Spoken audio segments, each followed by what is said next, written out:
Imaginez un instant l'immensité de l'univers, des milliards d'étoiles dispersées à travers le ciel nocturne, des galaxies s'étendant bien au-delà de ce que l'œil humain peut voir. Pourtant, l'Écriture nous rappelle que Dieu non seulement les a tous créés, mais connaît aussi chaque étoile par son nom. S'il maintient le cosmos dans un ordre parfait, à quel point est-il plus capable de tenir votre vie dans ses mains? La souveraineté de Dieu signifie qu'il règne en suprême. Il n'y a pas de situation trop complexe, aucun problème trop écrasant et aucun ennemi trop puissant pour lui. Les tempêtes de la vie peuvent nous sembler chaotiques, mais pour lui, elles sont comme les vagues qui l'apaisent d'un seul mot. Son pouvoir est inégalé et son autorité est sans limite. Parfois, nous ressentons le besoin de porter le poids du monde sur nos épaules, mais amis, ce poids n'a jamais été destiné à être le vôtre. Dieu nous invite à le déposer à ses pieds, car il est assez fort pour le supporter. Il a parlé à l'univers pour le faire exister. Il peut sûrement parler paix dans votre cœur. Quand nous méditons sur sa souveraineté, nous sommes rappelés qu'il n'est pas un Dieu distant ou indifférent, mais personnel, compatissant et pleinement conscient de chaque détail de votre vie. Les cheveux même de votre tête sont tous comptés, et pas un seul moineau ne tombe à terre sans qu'il le sache. C'est le Dieu qui vous invite à lui faire confiance. Il est temps d'arrêter de lutter dans votre propre force et de commencer à vous reposer dans sa puissance, à croire en son but et à faire confiance à son plan. Quand nous reconnaissons qu'il est souverain, nous pouvons libérer nos peurs et nos angoisses dans ses mains capables. À quelle fréquence nous persuadons-nous que nous pouvons tout gérer? Si nous essayons juste un peu plus fort, travaillons un peu plus longtemps ou réfléchissons un peu plus profondément, nous pensons pouvoir résoudre tous les problèmes, éclaircir tous les mystères et surmonter chaque obstacle. Pourtant, encore et encore, la vie prouve que nos efforts humains, aussi sincères soient-ils, ont des limites. Nous vivons dans un monde où le contrôle semble être le but ultime. Nous voulons contrôler nos carrières, nos relations, nos finances, même l'avenir. Mais plus nous essayons de saisir les rênes de la vie, plus nous réalisons qu'ils nous glissent entre les doigts. L'anxiété monte quand les plans échouent. La déception s'installe quand les résultats ne correspondent pas à nos attentes. Et l'épuisement prend le dessus quand nous essayons de porter des fardeaux qui ne nous étaient jamais destinés. La vérité est que nous n'avons jamais été conçus pour tout assumer. La Bible nous dit dans Proverbe 19, 21, « Beaucoup de projets sont dans le cœur de l'homme, mais c'est le dessein de l'Éternel qui s'accomplit. » Peu importe combien nous planifions méticuleusement, le dessein de Dieu dépasse toujours nos tentatives. Chercher à tout contrôler nous éloigne souvent de la paix vers la frustration. Réfléchissez-y, combien de nuits blanches avez-vous passé à vous inquiéter de choses hors de votre contrôle? Combien de fois avez-vous essayé de forcer une porte que Dieu lui-même avait peut-être fermée pour votre bien? Plus nous nous efforçons de tout contrôler, plus nous découvrons à quel point nous en avons peu. Mais voici la bonne nouvelle, vous n'avez pas à tout porter. Dieu ne vous a jamais destiné à cela. Quand nous cesserons de compter sur nos propres forces pour nous abandonner aux siennes, nous trouverons la liberté. Liberté de la pression de devoir être parfait. Liberté de la peur de l'échec. Liberté de nous reposer en sachant que Dieu œuvre même quand nous ne le voyons pas. Alors arrêtez de vous épuiser à essayer de gérer ce que seul Dieu peut. Lâchez prise sur le péché du contrôle et laissez Dieu prendre la place qui lui revient dans votre vie. Quand vous lui ferez confiance, vous découvrirez qu'il peut faire infiniment plus que tout ce que vous demandez ou imaginez. La vie est pleine d'épreuves, des tempêtes inattendues qui nous secouent, des défis fondamentaux qui semblent trop lourds à porter, des saisons d'attente qui testent chaque parcelle de notre patience. Dans ces moments, il est facile de se sentir submergé et de se demander si nous verrons un jour l'autre côté. Mais voici la vérité, Dieu utilise même les vallées, les plus sombres pour accomplir son plus grand œuvre.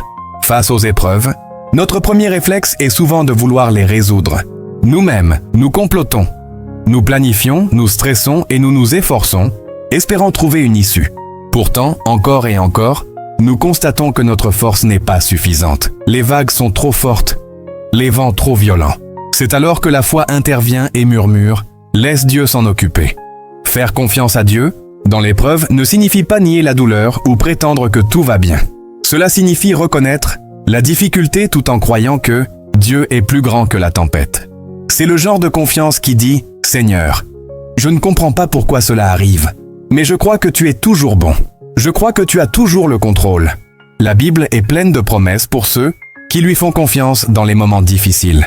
Romains 8, 28 nous rappelle « Nous savons, du reste, que toutes choses concourent au bien de ceux qui aiment Dieu, de ceux qui sont appelés selon son dessein. » Cela ne signifie pas que chaque épreuve est bonne en soi, mais que Dieu peut utiliser même les pires situations pour produire quelque chose de beau.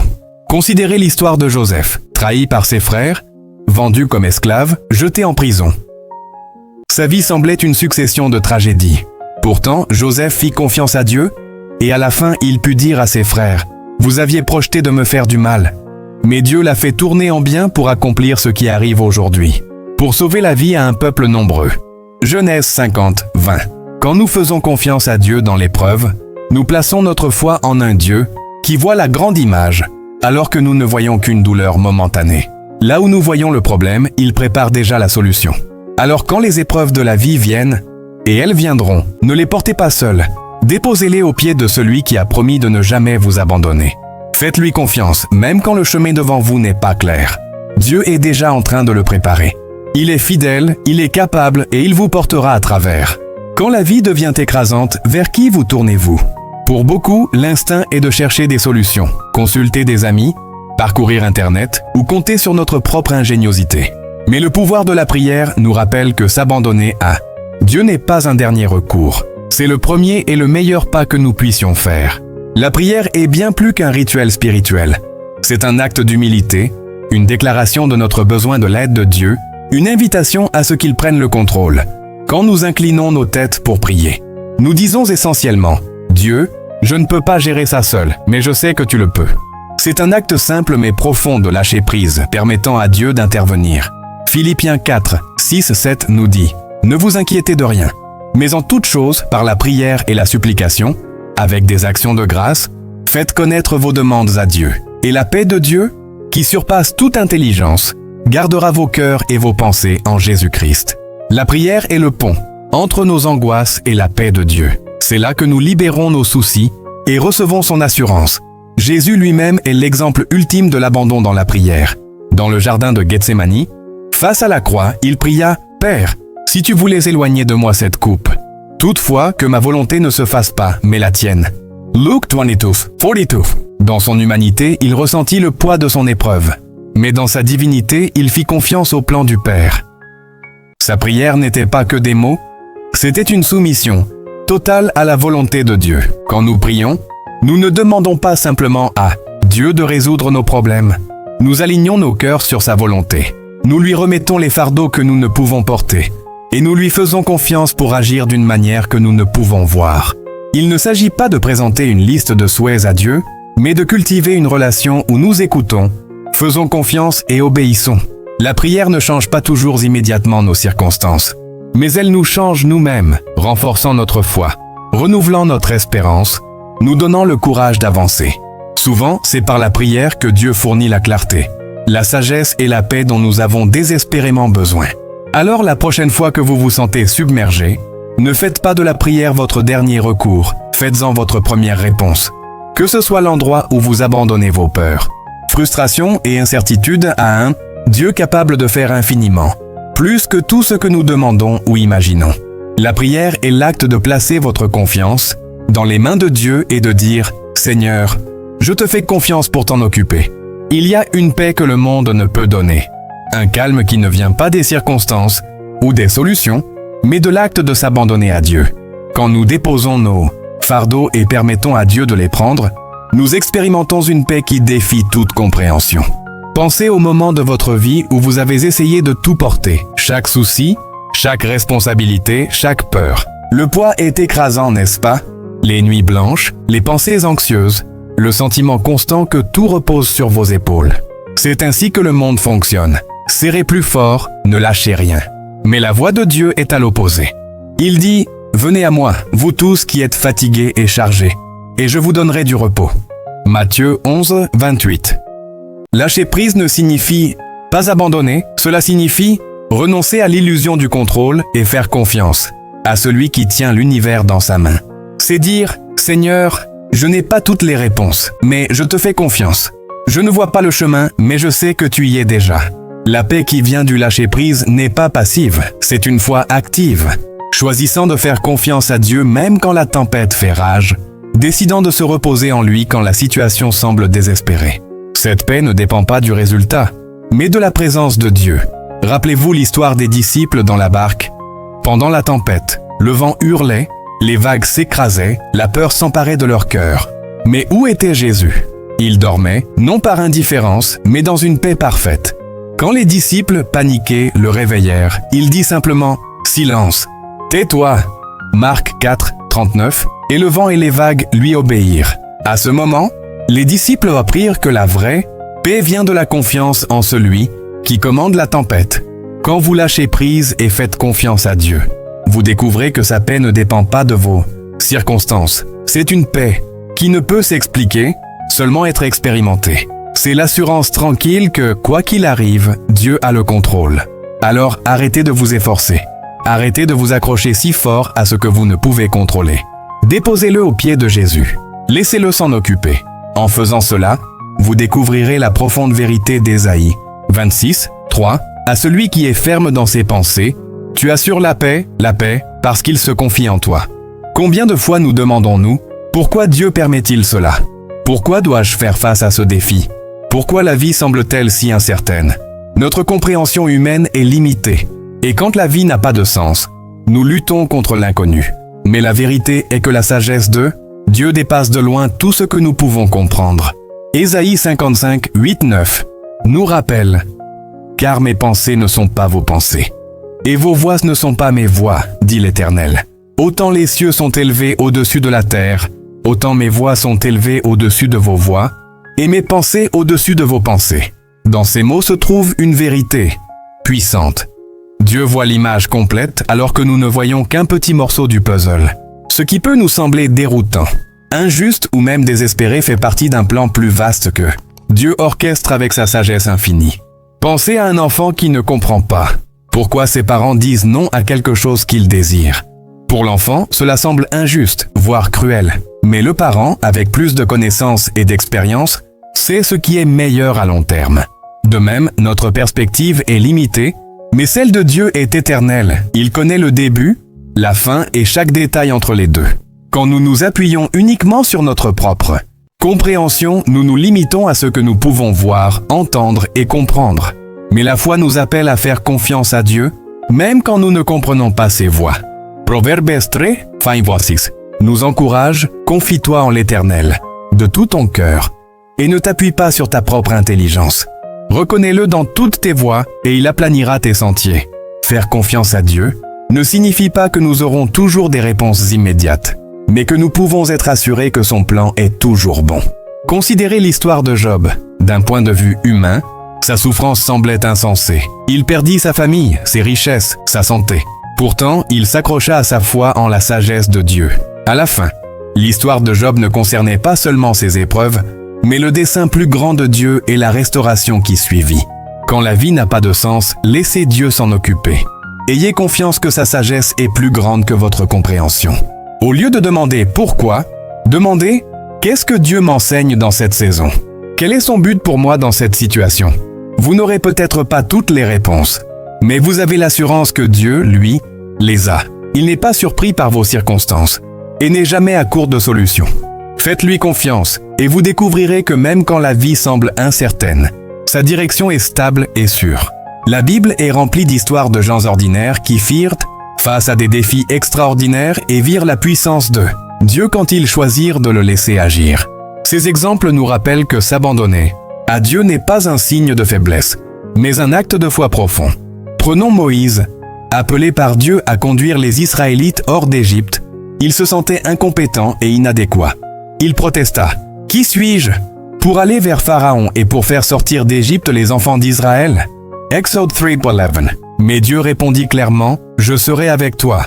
Quand Moïse s'abandonna finalement à la volonté de Dieu, l'impossible devint possible. Les fléaux frappèrent, la mer s'ouvrit et une téténation esclave fut libérée. Hors de contrôle, trahi par ses frères, vendu comme esclave, faussement accusé et jeté en prison. Il avait toutes les raisons d'abandonner, mais il fit confiance au dessein plus grand de Dieu, même quand il ne pouvait le voir.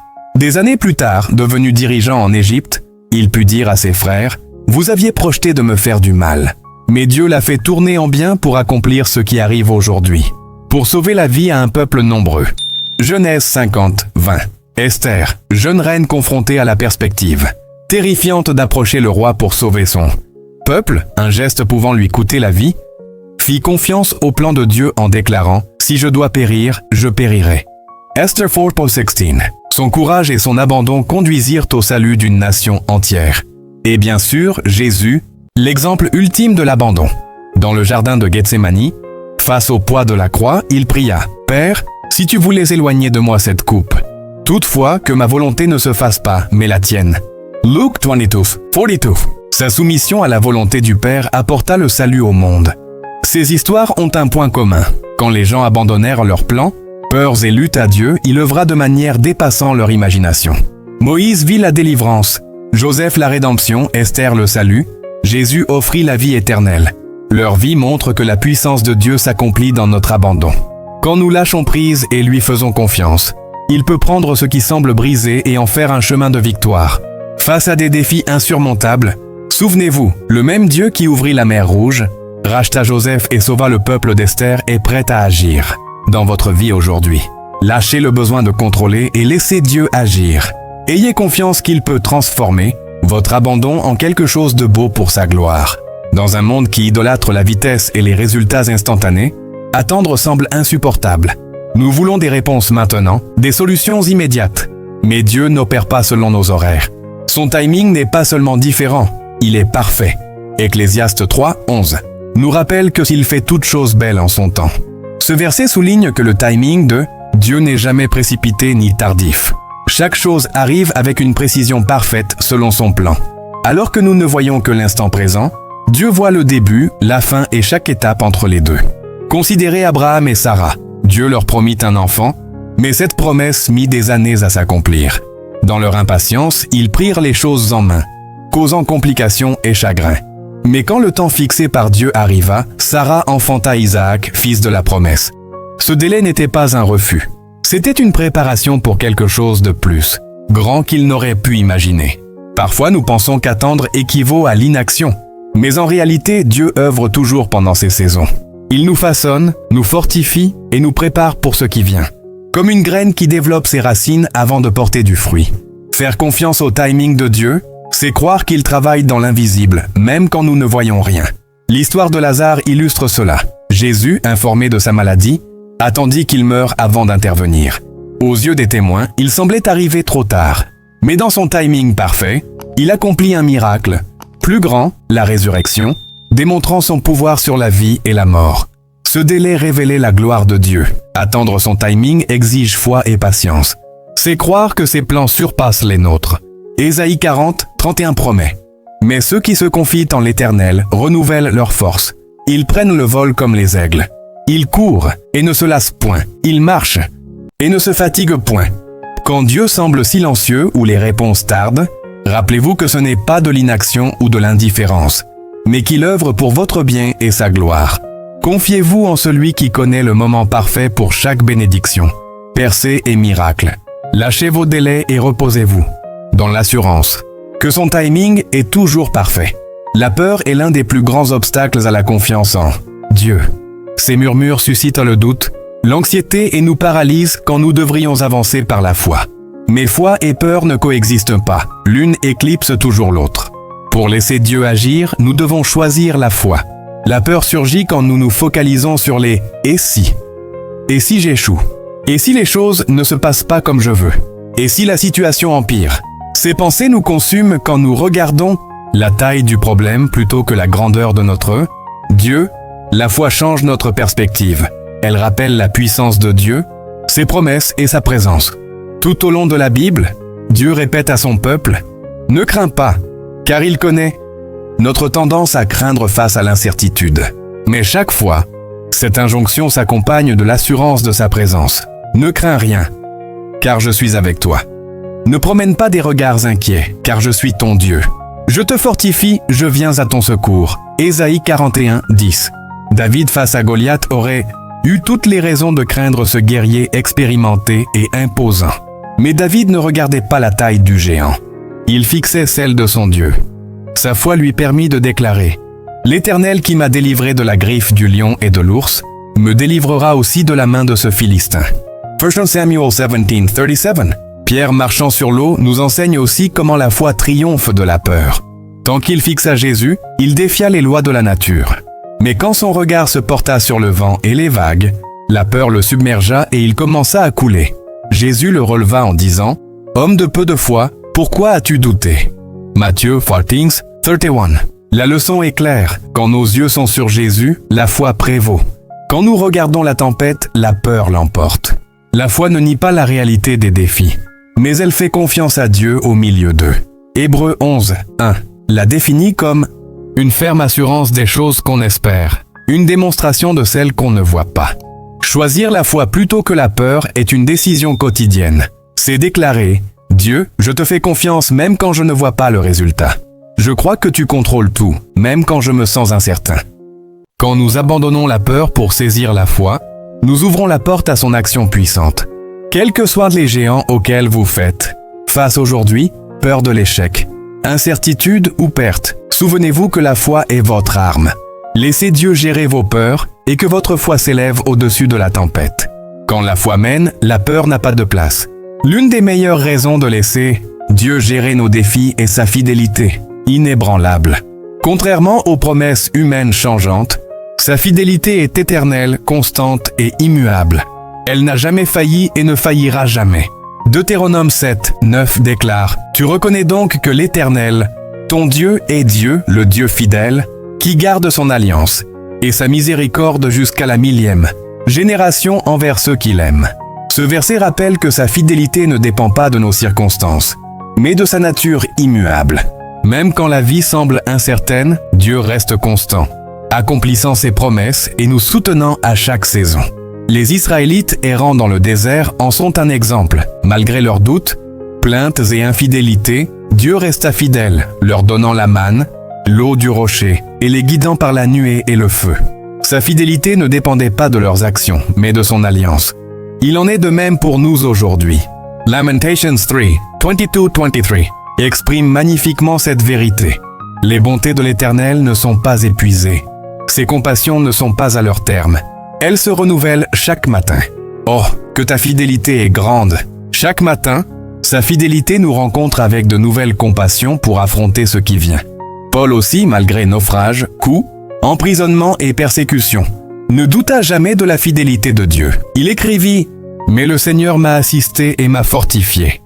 Le Seigneur me délivrera de toute œuvre mauvaise, et il me sauvera pour me faire entrer dans son royaume céleste. » 2 Timothée 4:17-18. Sa confiance n'était pas en ses propres forces, mais en la fidélité de Dieu. La fidélité divine ne signifie pas l'absence d'épreuves, mais qu'au milieu d'elles, nous pouvons être assurés de sa présence et de son action pour notre bien. Romans 8:28 promet que toute chose concourt au bien de ceux qui aiment Dieu. Même quand la vie semble incohérente, sa fidélité garantit que chaque instant fait partie de son plan plus grand. En plaçant votre confiance en Dieu, vous expérimenterez cette fidélité qui vous permet de lâcher le contrôle. Son palmarès est parfait, il n'a jamais abandonné son peuple, et ne vous abandonnera pas non plus. Quoi que vous traversiez aujourd'hui, souvenez-vous qu'il ne vous a pas oublié. Il est fidèle pour vous porter, pourvoir à vos besoins et accomplir ses promesses. Comme le dit le psaume 36:5, « Ta bonté, ô Éternel, atteint jusqu'aux cieux, ta fidélité jusqu'aux nues. Que cette vérité soit votre ancre. Confiez-lui vos défis, car il est fidèle pour vous conduire à bon port. » En conclusion, l'appel à laisser Dieu agir n'est pas qu'une invitation, c'est une déclaration de confiance. S'abandonner, c'est reconnaître que même sans toutes les réponses, nous servons un Dieu plus que capable. Sa sagesse, son timing, sa fidélité et sa puissance sont sans égal. Quand nous choisissons de lâcher prise et de lui faire confiance, nous entrons dans un lieu de paix, assurance et espérance. La Bible regorge d'exemples de sa capacité à gérer l'impossible. Moïse, David, Esther, et surtout Jésus nous montre que l'abandon n'est pas faiblesse, mais acte de foi. En lui confiant nos luttes, nous ouvrons la porte à son action surnaturelle. Il peut transformer nos abandons en œuvres glorieuses, nous délivrant non seulement des circonstances, mais nous conduisant dans sa volonté parfaite. Alors, quoi que vous affrontiez aujourd'hui, quels que soient les défis ou fardeaux, je vous encourage à les déposer devant Dieu. Confiez-vous en sa puissance, reposez-vous dans sa paix et sachez qu'il œuvre toujours pour votre bien. Lâchez la peur, abandonnez le contrôle et laissez Dieu agir. Ses promesses sont vraies, sa fidélité inébranlable, et son amour ne vous décevra jamais. Quand vous lui ferez pleinement confiance, vous découvrirez qu'il n'y a pas de meilleure place qu'entre ses mains.